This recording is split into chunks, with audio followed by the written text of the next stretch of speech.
Hikmatindo, Himpunan Keluarga Tahajud Indonesia. Bismillahirrahmanirrahim. Bersama Allah yang Maha Pengasih, yang Maha Penyayang. Assalamualaikum warahmatullahi wabarakatuh. Baik saudaraku semuanya, alhamdulillah pada hari ini kita dapat melanjutkan terus mempelajari ilmu tentang sholat tahajud ini. Sebagaimana kita ketahui, ternyata sholat tahajud ini menjadi perhatian yang luar biasa dari para penulis tentang buku sholat. Sebagaimana kita ketahui, menurut informasi itu di Indonesia itu ada 14.000 judul buku tentang sholat tahajud yang sudah diterbitkan. Kalau kita mau banding-bandingkan dengan sholat-sholat yang lain, misalnya sholat subuh, itu juga mulai bermunculan buku yang membahas tentang sholat subuh, tetapi secara keseluruhan masih sedikit dibandingkan dengan sholat tahajud tadi. Lupa ini, kita belum membaca surat Al-Fatihah. Baiklah, kita bacakan dulu surat Al-Fatihah. A'udzubillahi minasyaitonirrajim. Bismillahirrahmanirrahim. Alhamdulillahirabbil alamin, arrahmanirrahim, maliki yaumiddin, iyyaka na'budu wa iyyaka nasta'in, ihdinas siratal mustaqim, siratal ladzina an'amta 'alaihim ghairil maghdubi 'alaihim waladdallin. Amin. Nah, kemudian tidak lupa kita tentu menyampaikan sholawat pada Nabi besar Muhammad SAW. Kita bacakan sholawat wa barik 5 kali. Allahumma sholli wa sallim wa barik ala sayyidina Muhammad. Allahumma sholli wa sallim wa barik ala sayyidina Muhammad. Allahumma sholli wa sallim wa barik ala sayyidina Muhammad. Allahumma sholli wa sallim wa barik ala sayyidina Muhammad. Allahumma sholli wa sallim wa barik ala sayyidina Muhammad. Baiklah, saudaraku, kita secara bertahap, secara pelan-pelan kita mendalami ilmu tentang sholat tahajud ini.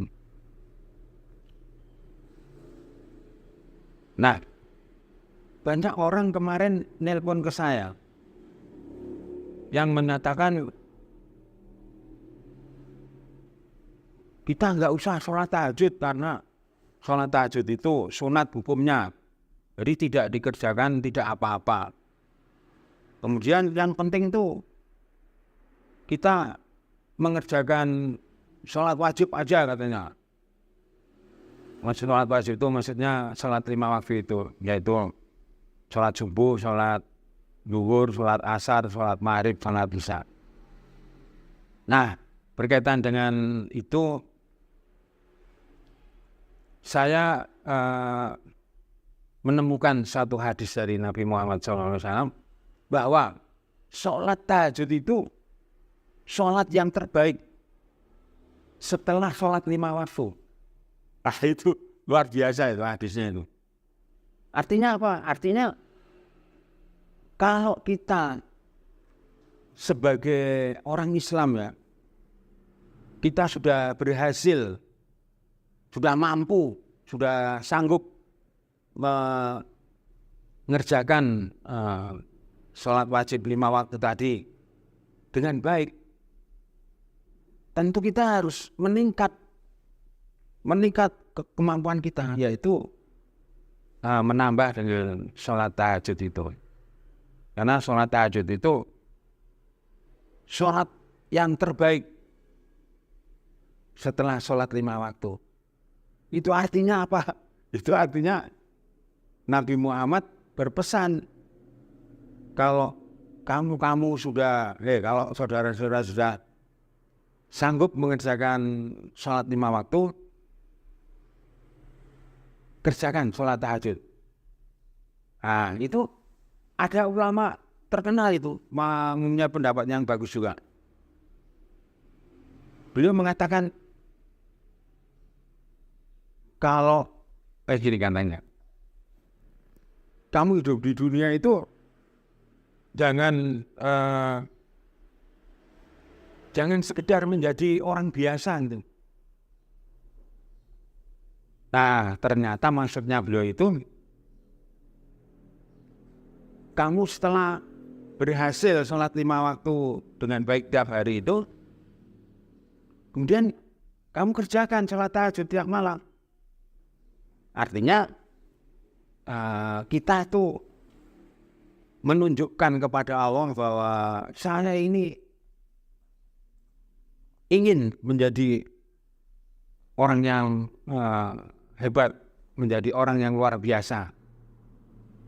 Kalau dalam bahasa Inggris saya itu tidak menjadi layman. Layman itu orang biasa itu. Saya masih ingat dulu dosen saya mengatakan, layman itu orang biasa-biasa aja. Nah, ternyata sebagian besar manusia yang hidup di dunia saat ini menjadi orang yang biasa-biasa saja. Gitu. Nah, kemudian ada juga ustadz yang luar biasa.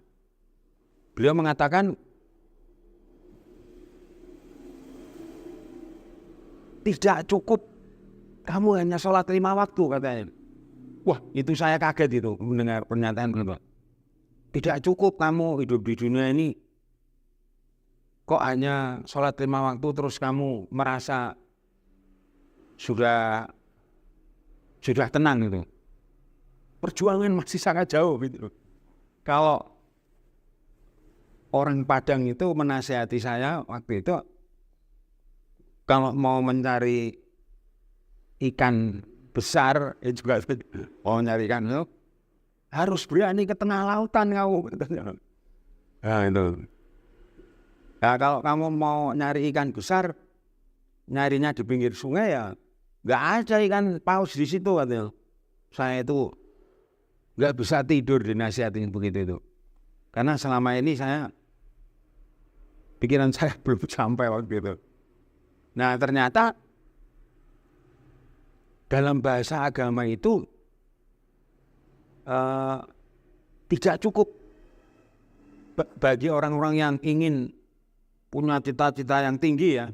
Tidak cukup dengan sholat 5 waktu. Tidak cukup dengan sholat subuh, duhur, asar, isya, maghrib, isya ya. Tapi bukan berarti kalau kita sudah tahajud, sholat wajibnya ditinggalkan. Oh, bukan begitu maksudnya. Jadi semua sholat yang diperintahkan oleh Allah wajib kita kerjakan. Nah, itu strong point-nya di situ. Nah, kemudian kemarin saya mendapat informasi dari seorang kiai yang sudah sangat senior tuh. Beliau mempunyai pendapat bahwa hukum di dalam agama Islam itu hanya ada 2 katanya. Apa itu Pak Kiai? Wajib dan haram katanya. Semua perintah Allah itu wajib kita kerjakan. Itu tidak bisa ditawar lagi. Nah, kemudian kalau larangan Allah, apa saja yang dilarang oleh Allah dan tertulis di dalam kitab suci Al-Quran, itu haram kita kerjakan. Wah, saya kaget itu. Seumur-umur baru mendengar nasihat gitu dari orang tersebut. Kalau dalam bahasa agama itu, saya mendapat ilmu dari Allah melalui orang itu. Nah, kalau dalam bahasa agama ya kan. Nah, kemudian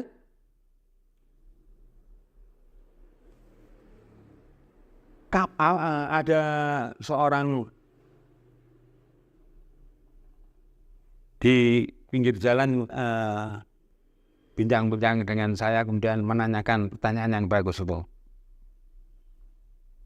Waktu terbaik mengerjakan sholat tahajud itu jam berapa, Pak? Katanya beliau itu. Nah, kemudian saya membacakan surat Al-Muzammil itu. Dalam surat Al-Muzammil disebutkan dengan jelas bahwa sholat tahajud itu yang penting lama waktunya, bukan banyaknya rakaatnya. Nah, sementara sholat tahajud itu waktunya itu dari adzan Isya sampai adzan subuh. Jadi itu waktunya mengerjakan sholat tahajud. Nah, kita boleh mengerjakan sholat tahajud itu di awal waktu, di tengah waktu, atau di akhir waktu. Jadi kalau yang sempatnya di awal waktu, ya di awal waktu. Yang sempatnya di tengah-tengah waktu, ya di tengah-tengah waktu. Yang sempatnya di sepertiga waktu terakhir, ya silahkan, nggak apa-apa. Jadi kata Allah itu di sebagian besar waktu malam, itu kata kuncinya. Jadi yang penting syaratnya sholat tahajud itu apa? Kita sudah tidur dulu, meskipun hanya sebentar itu. Jadi artinya apa? Artinya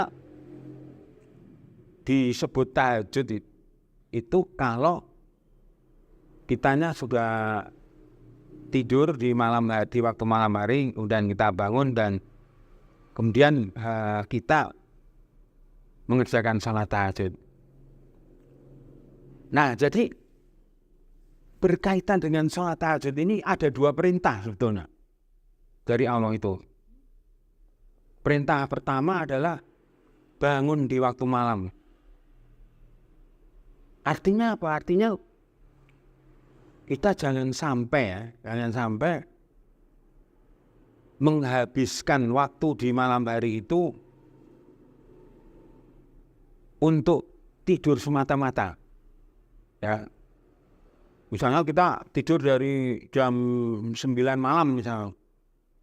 Bangun subuh gitu. Berarti kan kita menghabiskan sebagian besar waktu di malam hari itu untuk tidur semata-mata. Nah, itu kalau menurut Allah itu jangan begitu. Tidurlah sedikit saja di waktu malam. Nah, ternyata menjadi bahan penasaran bagi para dokter itu, para ahli kesehatan itu, mengapa kok Islam malah menyuruh, memerintahkan gitu, supaya di malam hari itu jangan tidur terus, sedikit aja tidur malam. Nah, ternyata ada rahasianya mengapa kita harus bangun di tengah malam. Karena menurut hadis dari Nabi Muhammad SAW, barang siapa itu ya siapa saja berarti. Barang siapa yang semalam suntuk tidur saja, tidak bangun dan tidak mengerjakan sholat tahajud, kedua telinga orang itu dikencingin setan. Itu hadisnya luar biasa itu. Jadi Allah menyuruh kita bangun itu salah satu hikmahnya supaya kedua telinga kita ini tidak dikencingin oleh setan. Nah, siapakah setan itu? Dalam surat di Al-Quran itu surat An-Nas ya, minal jinnati wan nas itu, kalau tidak salah ya saat itu disebutkan setan itu dari golongan manusia dan jin itu. Kan nggak mungkin kalau kita dikencingin manusia itu nggak mungkin. Berarti kita dikencingin oleh jin itu malam-malam. Nah kalau malam-malam rumah itu sering dipakai sholat tahajud, malam-malam suatu rumah sering dipakai bangun malam dan sholat tahajud, itu nggak ada jin yang berani masuk ke rumah kita. Karena menurut orang yang ilmu penglihatannya sudah sangat tinggi itu, rumah yang sering dipakai untuk sholat tahajud itu rumahnya itu bersinar. Jadi setan takut, jin takut masuk ke rumah itu. Nah itu hikmah yang pertama. Jadi kalau ya kita boleh berbeda pendapat ya. Kalau menurut saya Allah itu memberikan range, bahasa Inggris range atau tenggang waktu ya. Tenggang waktunya itu antara setelah adzan isya sama sebelum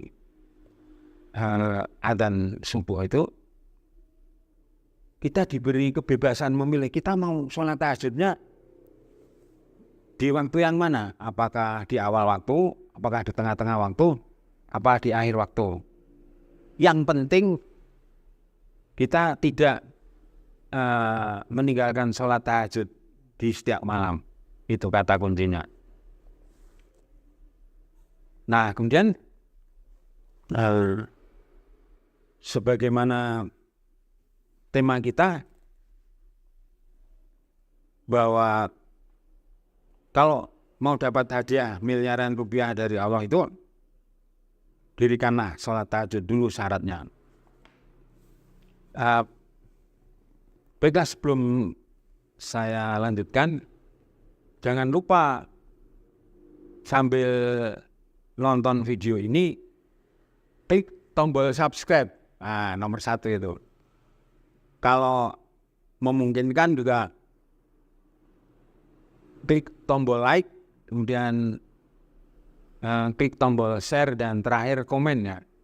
Ya alhamdulillah komen-komen yang masuk itu memberi dukungan, memberi semangat. Kapan ada pelajaran tahajud yang baru lagi itu? Ya insya Allah nanti kita terus berusaha. Kemudian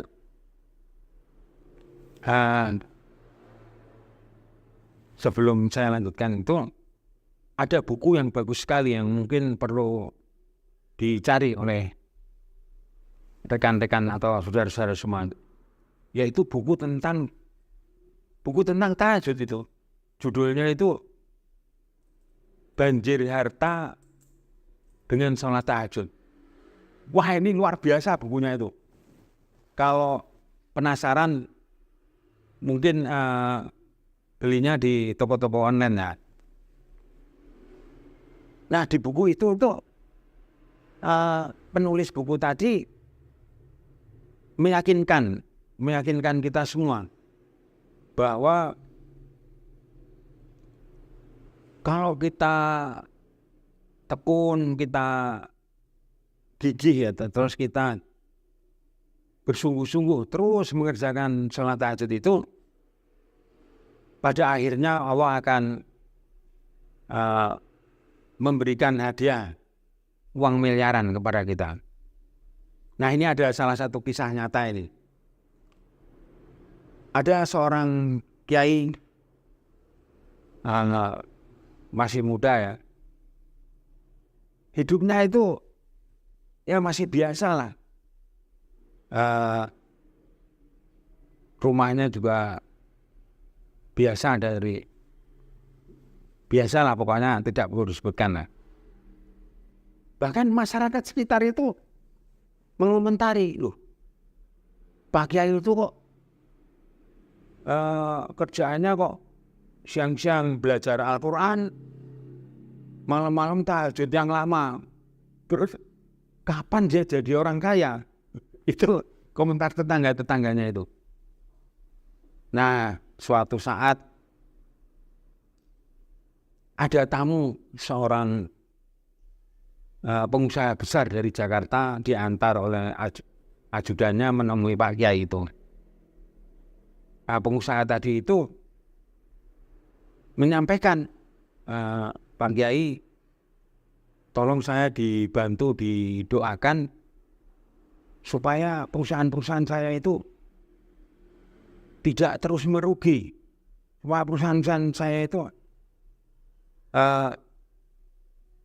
tumbuh menjadi besar dan menghasilkan keuntungan yang banyak itu. Nah, kenapa pengusaha tadi itu dibela-belain ya? Jauh-jauh datang ke rumah Pak Kiai tersebut. Ternyata pengusaha tadi itu mendapat informasi ya bahwa kalau kita berdoa sendiri, kitanya masih jauh dari Allah, itu doa kita dikabulkan oleh Allah itu lama, katanya itu punya pemikiran ini. Jadi tidak ada jalan lain, harus minta tolong itu. Minta tolong didoakan kepada orang yang dekat dengan Allah. Nah, siapa orang yang dekat dengan Allah? Ternyata orang yang malam-malam sholat tahajud itu. Orang-orang yang malamnya tahajud lama itu. Nah, terus Pak Kiainya jawab, ya saya hanya bisa membantu mendoakan. Saya bantu, saya doakan. Tetapi tetap kita berharap bahwa yang mengabulkan doa itu Allah. Baik Pak Kiai. Nah, terus pengusaha tadi pulang sebulan, 2 bulan, 3 bulan, 4 bulan, 5 bulan, tidak ada kabar itu. Pengusaha tadi tidak ada kabar lagi. Nah, bulan ke-6 si pengusaha itu datang ke Pak Kiai menyampaikan, Pak Kiai, terima kasih sekali atas bantuan doanya. Usaha saya berhasil bangkit semuanya. Usaha saya sekarang berkembang pesat itu. Dan kehadiran saya hari ini menghadap Pak Kiai adalah untuk menyampaikan rasa terima kasih yang begitu besarnya kepada Pak Kiai. Pak Kiai, mohon diterima ini uang 5 miliar. 1 koper besar itu. Ini kisah nyata ini. Dikasihkan ke Pak Kiai. Nah, itulah cara Allah menjadikan seorang ahli tahajud itu menjadi miliarder itu. Nah, singkat cerita, nah, Pak Kiai punya uang 5 miliar. Tulis semua itu uangnya 1 koper besar itu. Nah, singkat cerita,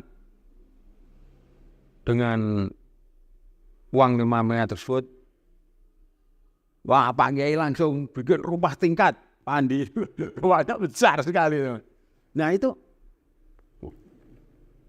pokoknya sekarang Pak Kiai jadi miliarder lah, singkat cerita itu, nggak perlu diceritakan lagi ya.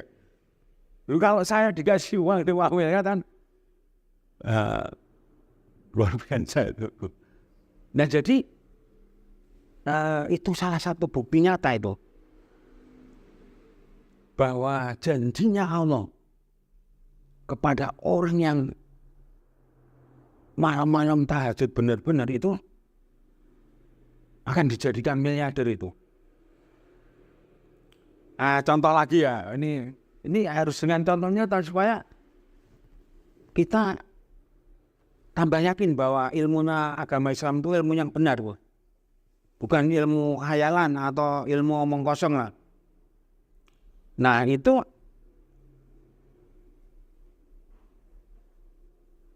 ada Pak Kiai, Pak Kiai muda itu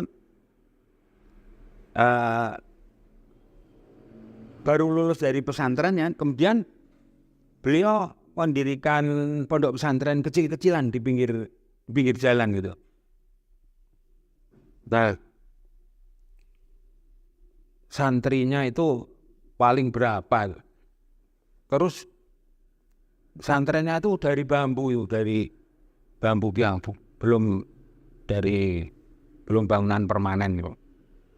Nah, suatu saat, berarti Pak Kiai itu tukang tahajud juga ini.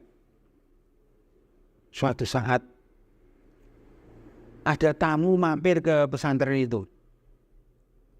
Nah, tamu itu mau numpang sholat. Nah, setelah sholat asar di situ, tamu tadi nanya ke Pak Kiai, pesantrennya luasnya berapa hektar?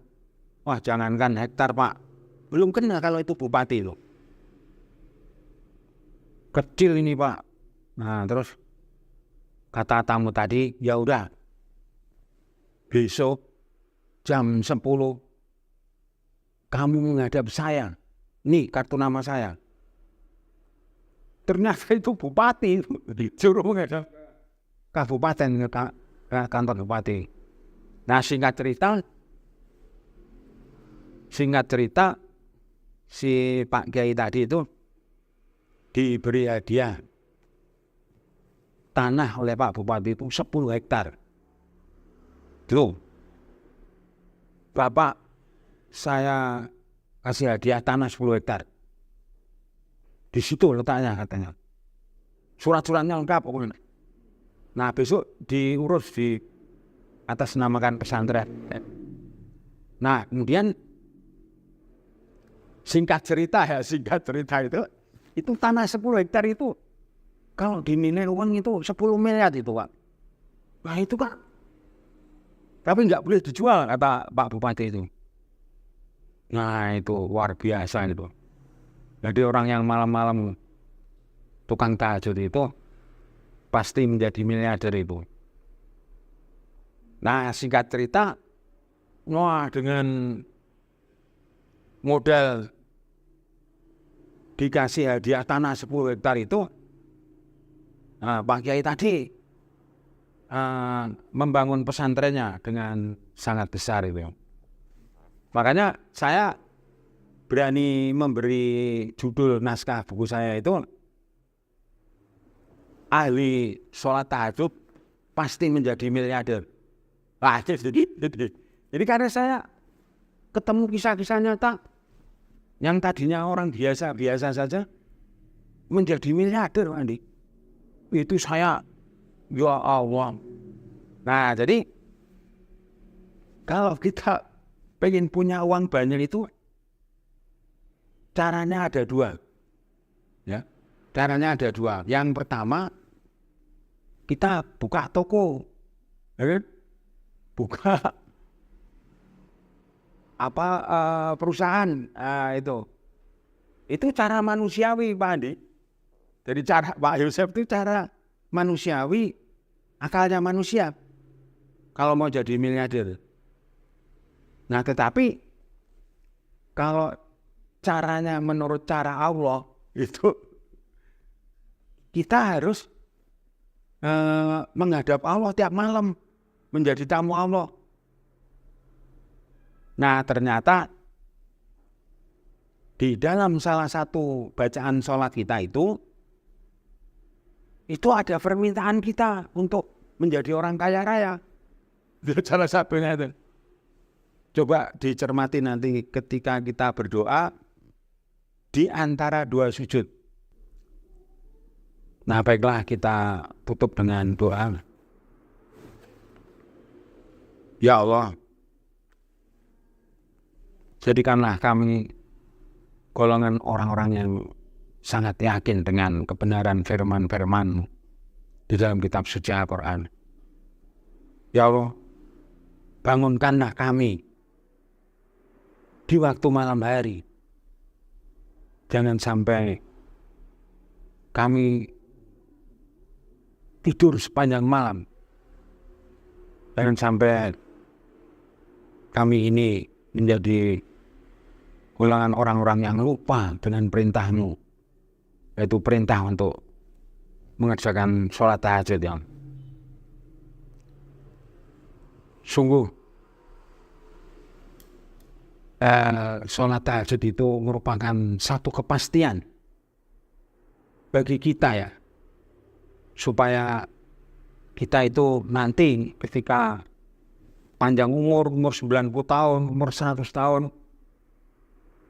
ketika kita sudah ditinggalkan oleh anak-anak kita, jangan sampai pada saat itu kita tidak punya uang.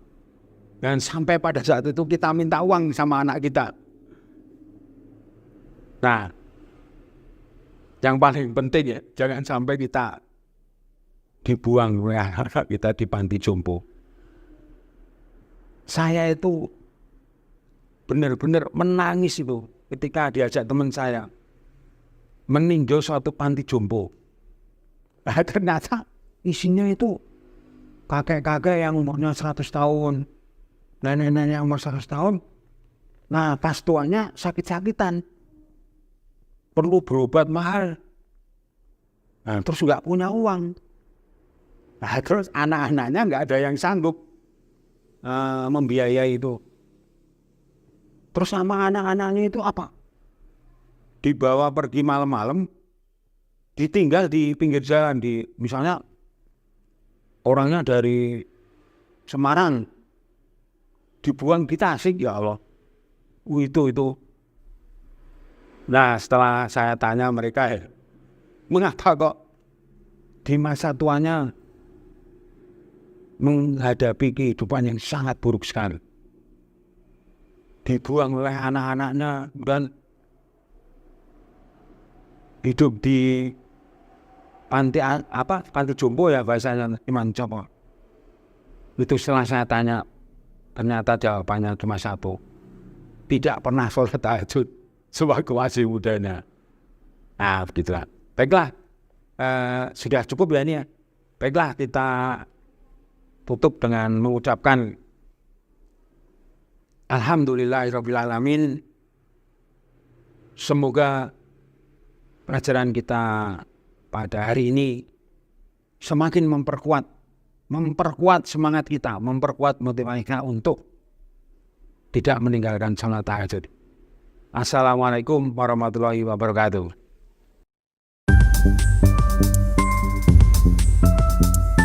Hakatindo, Himpunan Keluarga Tahajud Indonesia.